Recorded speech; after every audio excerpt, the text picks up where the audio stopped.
quest is on. The Mandalorian is on a mission to find more of his kind with the child along for the ride, who mostly just hung around doing cute stuff that we can make gifs out of. And they're still lugging around Boba Fett's armor. In The Mandalorian Chapter 10, Din Djarin and the child face off against a foe we've seen a few times before, and we'll tell you why it could be more important than you think, and there is a secret clone hidden in this episode, and we'll tell you where to find him. But before we get into that, we have to warn you we are about to get into some heavy spoilers for this episode, so if you haven't seen it yet, now would be the time to run off with that jetpack that you clearly don't know how to use.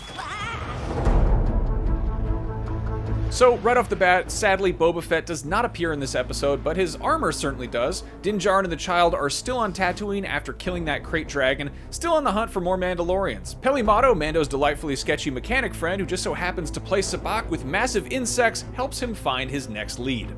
A Mandalorian covert is close. It's in this sector, one system trailing. The covert is on a nearby Outer Rim world called Trask, but there's one catch. This frog lady needs Mando to get her there without using hyperdrive to protect her unfertilized frog eggs. Look, just don't think about it too hard, it's Star Wars. The point is, Mando needs to find other Mandos, so he agrees to it and hopes that everything goes okay, but it would be a pretty boring episode if nothing went wrong. And thankfully that's not the case. Come on, Razor Crest, don't make us do it.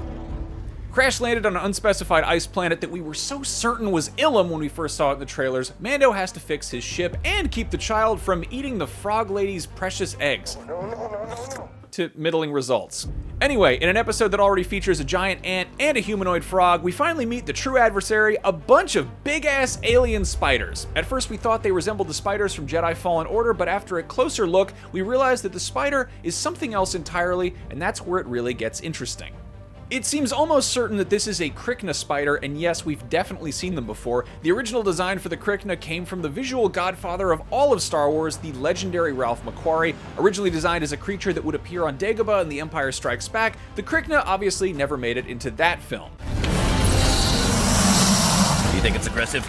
I'm not waiting to find out. But they did make it into Kevin J. Anderson's Legends novel Darksaber. The spiders later made their actual first canonical appearance in Star Wars Rebels. Series creator Dave Filoni loves dropping deep-cut Star Wars references into his projects, whether that's dusting off 40-year-old unused original trilogy concept art or recanonizing esoteric bits of expanded universe lore. And sure, on a lot of levels, Chapter 10 felt like another side mission Monster of the Week episode, but we have a theory. Including the Krykna spiders in this episode might just hint at where Mando's quest will lead him next, and more specifically, which of the huge character reveals that we're expecting this season could be on deck.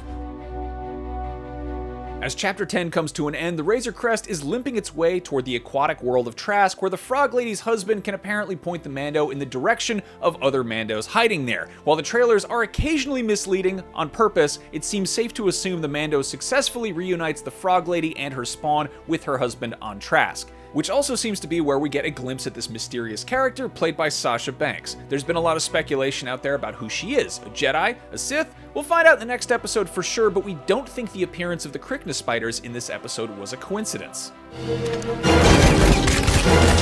So here's our theory. Sasha Banks' character is connected to the Mandalorian Sabine Wren, if not Sabine herself, because Dave Filoni and Jon Favreau clearly already want us to see elements from Rebels by including the Krykna spiders.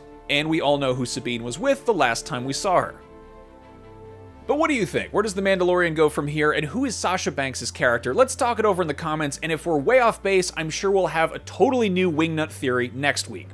And real quick, here are some random Easter eggs from this episode. R5-D4's bad motivator is working well enough to sneak him into yet another shot. Mando uses a Treadwell droid to roast crate dragon meat in case you spent the last 43 years wondering what that droid from A New Hope was actually good for. The white furry Muppet in Mos Eisley Cantina was likely not more off from Rogue One, but is at the very least a fellow member of the Gigoran species with a similar fashion sense. We mentioned Dave Filoni. He makes his second Mando appearance as X-Wing pilot Trapper Wolf in this episode, along with Paul Sun-Young Lee, who plays Captain Carson Teva. The rifles the pilots blast the Kryknas away with, that's the A280C, the standard issue blaster rifle for the Rebel Alliance in EA's Battlefront 2. Misty Rostas did the motion capture work for the Frog Lady, who you might remember for her work as Quill. I have spoken. Rest in peace. And this might be our favorite one of all. The voice of the Frog Lady is none other than D. Bradley Baker, the voice of all of the clones from the Clone Wars and Star Wars Rebels, and basically anywhere clones weren't voiced by Tamora Morrison. So there he is, your secret clone, hidden in the sweet, sweet voice of that weird Frog Lady. Those are all the weird Easter eggs that we caught. If we missed any, let us know in the comments. Thank you for watching, and for more Mando, check out our review of The Mandalorian Chapter 9, and don't forget to follow and subscribe to IGN wherever you like to watch. This is the way, may the Force be with you, and remember, no disintegrations. And also, don't eat the frog eggs, what's wrong with you?